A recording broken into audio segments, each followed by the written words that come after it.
Not my best side. 18 months old.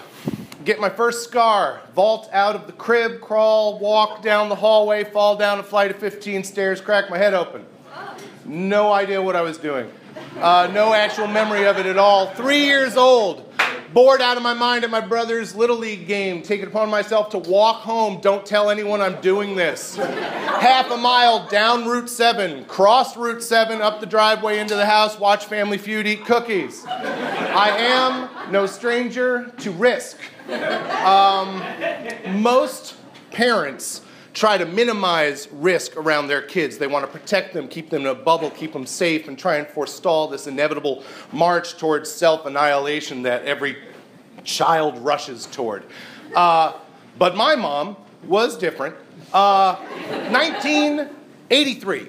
We are at Curry's Drive-In Theater in North Adams, which has since been bulldozed to make room for a Walmart, which has since been abandoned to make a super Walmart a mile down the road. But in 1983, it is a drive-in theater, and we see Return of the Jedi, which is awesome when you're 10, and slightly less so when you're 40, but it's still pretty good.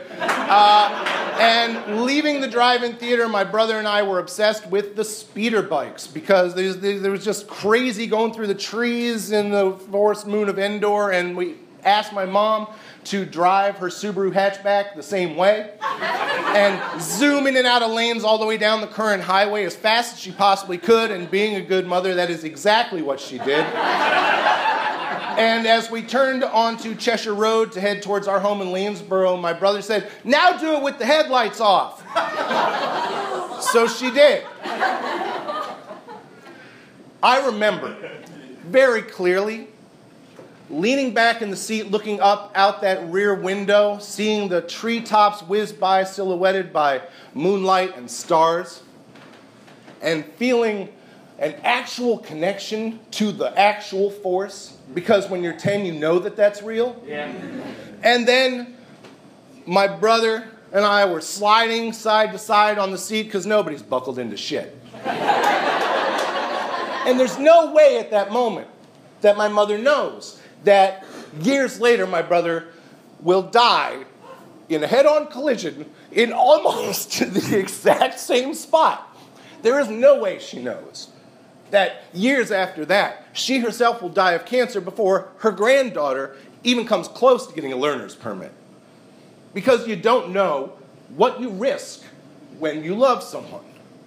You don't know how much that loss is going to hurt.